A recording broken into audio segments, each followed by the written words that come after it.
أعوذ بالله من الشيطان الرجيم.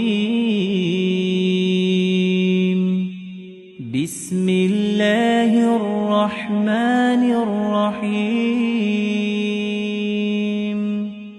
الرحمن علم القرآن خلق الإنسان علمه البيان. الشمس والقمر بحسبان والنجم والشجر يسجدان والسماء رفعها ووضع الميزان ألا تطغوا في الميزان وأقيموا الوزن بالقسط ولا تخسروا الميزان والأرض وضعها للأنام فيها فاكهة والنخل ذات الأكمام والحب ذو العصف والريحان فبأي آلاء ربكما تكذبان. خلق الإنسان من صلصال كالفخار وخلق الجان من مارج من نار فبأي آلاء ربكما تكذبان. رب المشرقين ورب المغربين فبأي آلاء ربكما تكذبان. مرج البحرين يلتقيان بينهما برزخ لا يبغيان فبأي آلاء ربكما تكذبان. يخرج منهما اللؤلؤ والمرجان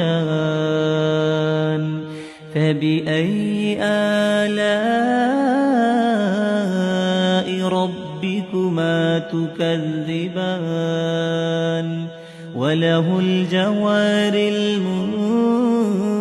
المنشآت في البحر كالأعلام فبأي آلاء ربكما تكذبان. كل من عليها فان ويبقى وجه ربك ذو الجلال والإكرام فبأي آلاء ربكما تكذبان. يسأله من في السماوات والأرض كل يوم هو في شأن فبأي آلاء ربكما تكذبان. سنفرغ لكم أيها الثقلان فبأي آلاء ربكما تكذبان. يا معشر الجن والإنس إن استطعتم أن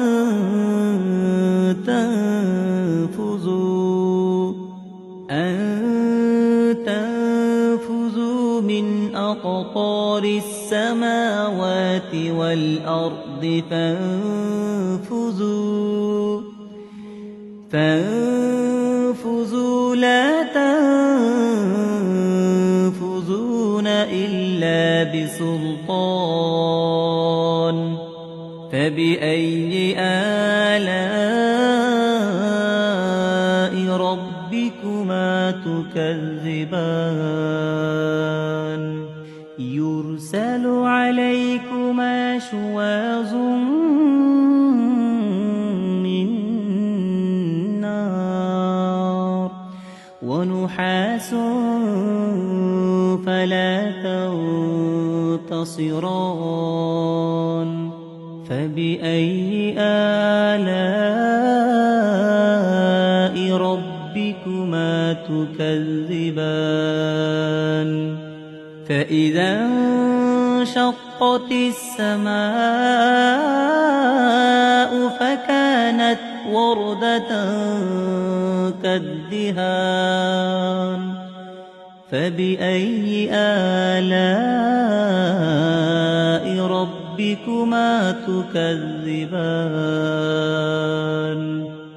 فيومئذ لا يسأل عن ذنبه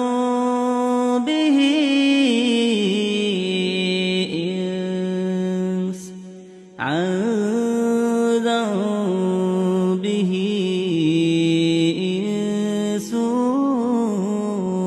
ولا جان فبأي آلاء ربكما تكذبان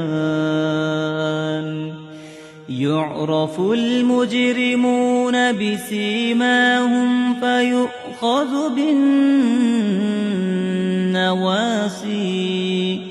فيؤخذ بالنواصي والأقدام فبأي آلاء ربكما تكذبان هذه جهنم التي يكذب بها المجرمون يطوفون بينها وبين حميم آن فبأي آلاء ربكما تكذبان ولمن خاف مقام ربه جنتان فبأي آلاء ربكما تكذبان ذواتا أفنان فبأي آلاء ربكما تكذبان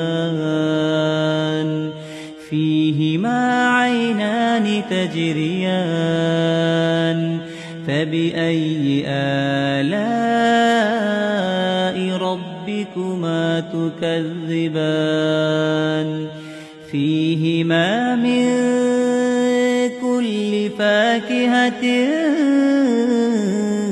زوجان فبأي آلاء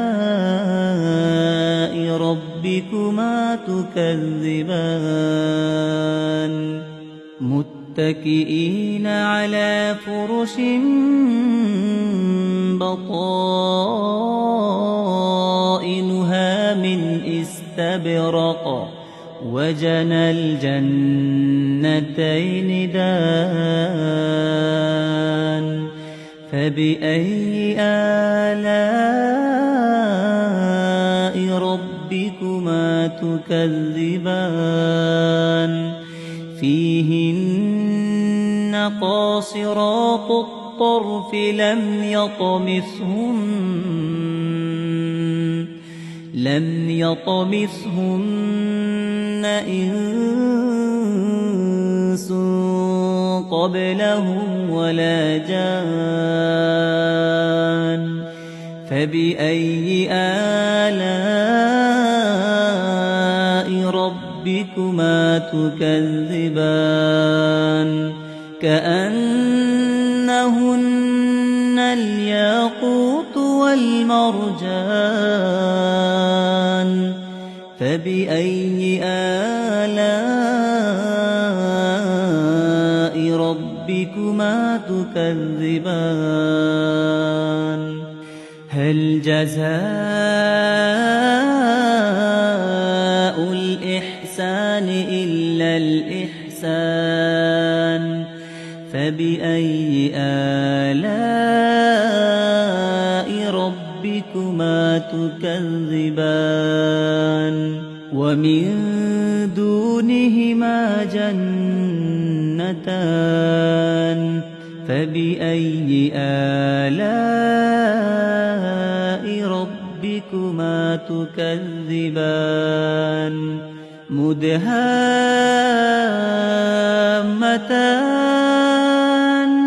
فبأي آلاء ربكما تكذبان فيهما عينان نضاختان فبأي آلاء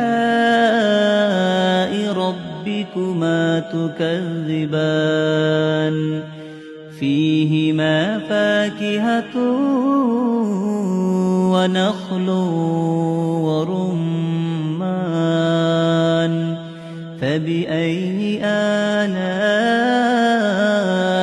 ربكما تكذبان فيهن خيرات حسان فبأي آلاء ربكما تكذبان حور مقصورات في الخيام فبأي آلاء